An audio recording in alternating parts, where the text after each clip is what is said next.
As we've just heard from Foreign Minister Bob Carr, Australia remains opposed to Israel launching any kind of preemptive strike on Iran.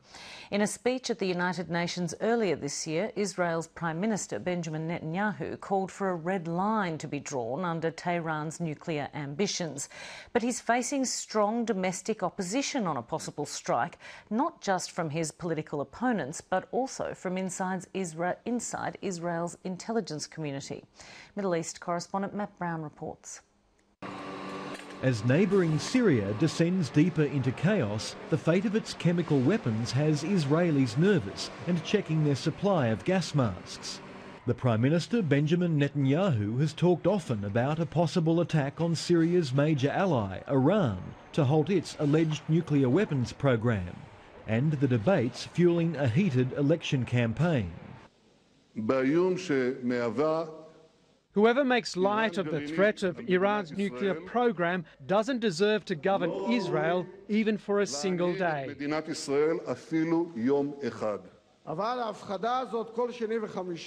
This scaring every Monday and Thursday is superfluous. It's harmed the integrity of Israel, harmed our deterrence, and Mr. Prime Minister, you have made an error.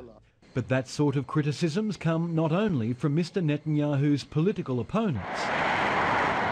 Amidst mounting concern that he could launch a unilateral strike, an extraordinary array of men from Israel's security establishment raised objections. At the United Nations last month, Mr. Netanyahu put the attack deadline back to sometime in the middle of next year. A red line should be drawn right here. However, Ephraim Halevi, the former head of Israel's foreign spy service, the Mossad, says repeated warnings by the international community and Israel have been counterproductive. I'm not particularly enamoured by the way every year we have said next year there's going to be it's the last time. There is something, I think, unnecessary and maybe creating a disbelief when every year you come up and say, you know, next year there's going to be a bomb. The boy who cried wolf. Yeah, exactly. The cry wolf syndrome.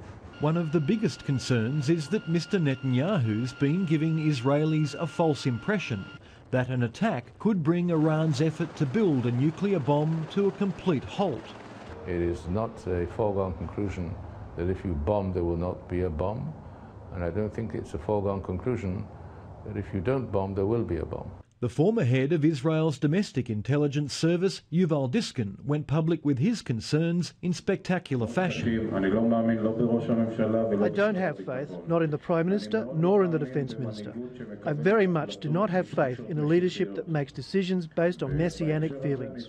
And talk of a unilateral Israeli strike even prompted the American military to say in public that Israel only has the capability to delay, not destroy, Iran's nuclear program, a development that arguably undermined its crucial power of deterrence.